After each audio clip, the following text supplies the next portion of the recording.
Sebuah malam di bulan Desember tahun 1945, negara kita baru saja merdeka sekitar 4 bulan. Di jalan-jalan, euforia kemerdekaan masih terasa. Tapi di pojok-pojok kota, suasana justru mencekam. Di tengah kekacauan itu, seorang pria bukan sembarang orang, melainkan salah satu menteri pertama di kabinet Soekarno diculik dari rumahnya. Dia disiksa dan dieksekusi dengan sangat kejam.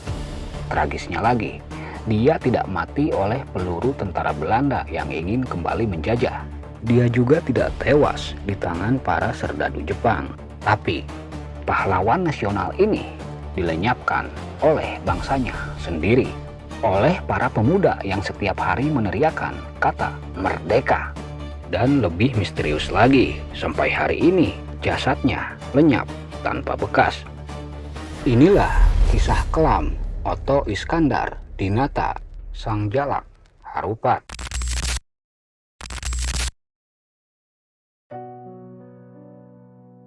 Baik, sebelum kita membedah malam jahanam di pantai itu, kita harus mundur sedikit ke belakang.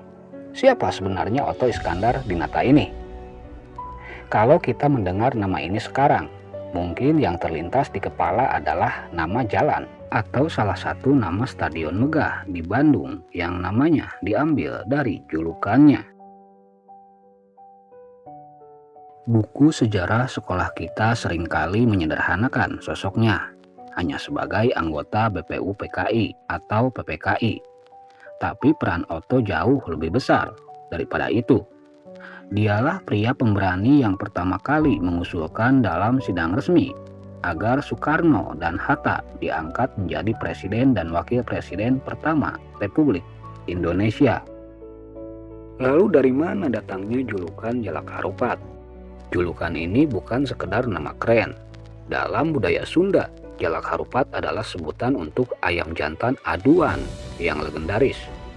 Karakteristiknya tangguh, pemberani, nyaring saat bersuara, dan tidak pernah mundur sampai mati dalam pertarungan. Nama itu melekat pada diri Otto sejak tahun 1930-an ketika dia menjadi anggota Dewan Rakyat bentukan kolonial Belanda.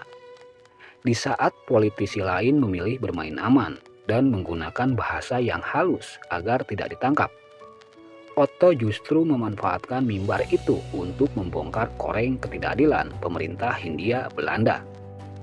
Dia bicara belak-belakan, menuntut hak-hak pribumi, dan memprotes eksploitasi rakyat.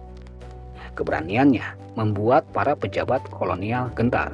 Otto adalah singa parlemen pada zamannya.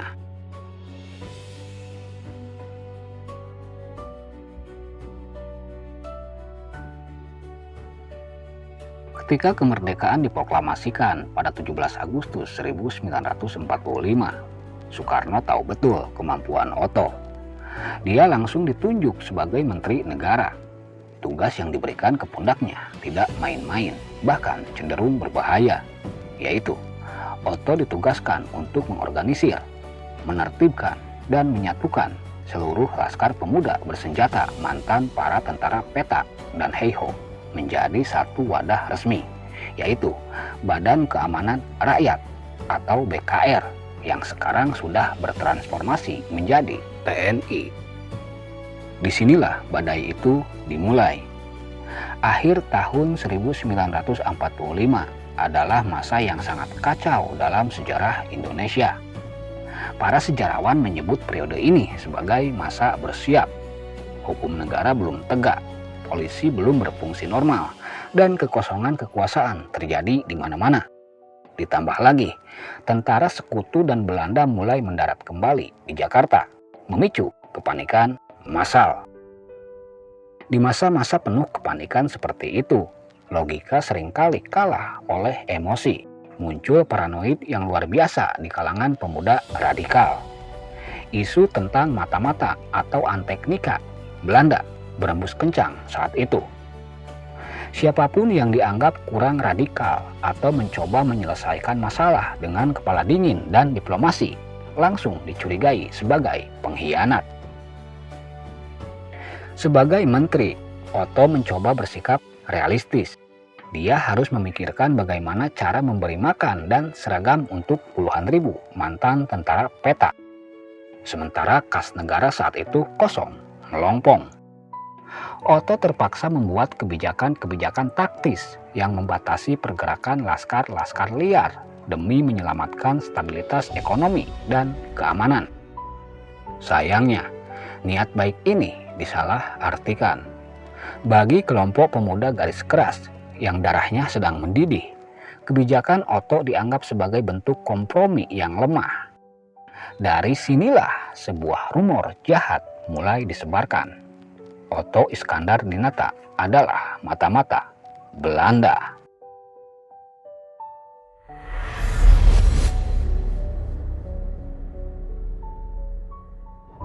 Fitnah itu menggelinding seperti bola salju, hingga akhirnya berubah menjadi rencana pembunuhan. Tanggal 31 Oktober 1945 menjadi awal dari akhir kisah Sang Jalak Harupat. Sore itu, sebuah kelompok pemuda radikal yang menamakan diri mereka sebagai Laskar Hitam atau Laskar Penolak Negara mendatangi kediaman Otto di Jalan Pegangsaan Timur, Jakarta. Mereka mengetuk pintu dengan terburu-buru dengan dalih bahwa ada panggilan darurat dari otoritas keamanan atau urusan mendesak negara. Mereka meminta Otto untuk ikut bersama mereka. Sebagai seorang pejuang yang merasa tidak memiliki kesalahan apapun dan selalu setia pada Republik, Otto tidak menaruh curiga. Dia melangkah keluar dari rumah, masuk ke dalam mobil para penjemputnya, tanpa pernah tahu bahwa itu adalah langkah terakhirnya keluar dari rumah sebagai orang merdeka. Otto diculik. Dia dibawa keluar dari Jakarta menuju daerah pesisir yang saat itu masih sangat terisolasi, Pantai Mau di Tangerang.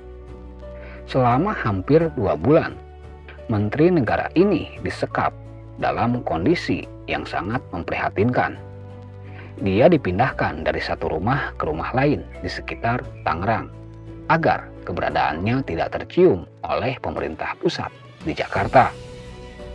Anehnya, selama 2 bulan itu, kabinet seolah kehilangan jejak salah satu menterinya tanpa bisa berbuat apa-apa karena situasi perang yang pecah di berbagai daerah. Hingga tibalah malam jahanam itu, yaitu pada tanggal 20 Desember 1945. Di bawah langit Pantai Mau yang hitam pekat dan deburan ombak yang kasar, keputusan keji itu dieksekusi. Kelompok Laskar Hitam yang dipimpin oleh seorang pemuda bernama Mujitaba membawa Otto ke tepi air tanpa ada proses peradilan, tanpa ada kesempatan bagi Sang Jalak Harupat untuk membela diri atau membersihkan namanya dari fitnah.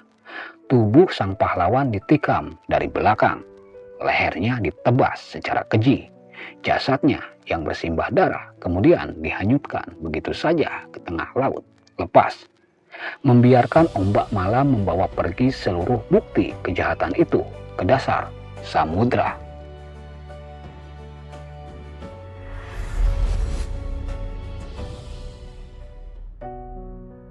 Setelah malam itu, berita kematian Otto sengaja ditutupi rapat-rapat.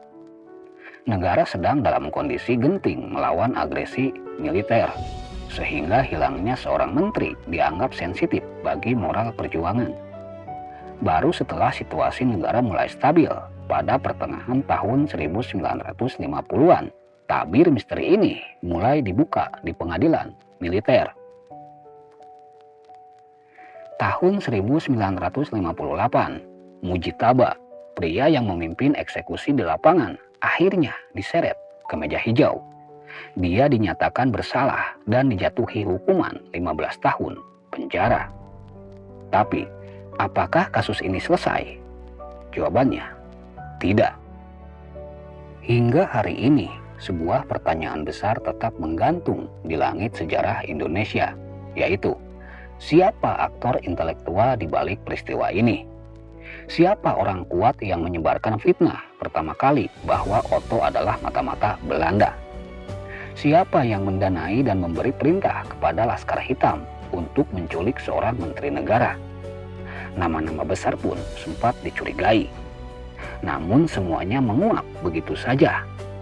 Misteri itu terkunci rapat dalam peti sejarah yang terkubur bersama hilangnya jasad Otto Iskandar Dinata. Ya, jasad Raden Otto Iskandar Dinata tidak pernah ditemukan. Laut Jawa telah menyembunyikannya untuk selamanya. Bertahun-tahun kemudian, ketika pemerintah meresmikan Taman Makam Pahlawan atau Monumen Pasir Pahlawan di Lembang, Bandung, sebuah upacara pemakaman resmi tetap digelar untuk menghormati jasanya. Namun, jika kalian berziarah ke sana hari ini, ketahuilah bahwa peti mati di bawah tanah itu sebenarnya kosong. Di dalamnya tidak ada kerangka sang jalak harupat. Peti itu hanya berisi segunuk tanah pasir dan beberapa botol air yang diambil secara simbolis dari pesisir pantai Mau, Tangerang, tempat di mana darahnya tertumpah.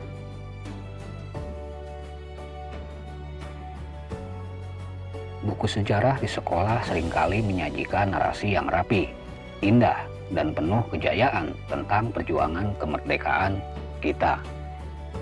Mereka mengajarkan kita bagaimana heroisme para pahlawan saat mengusir penjajah asing.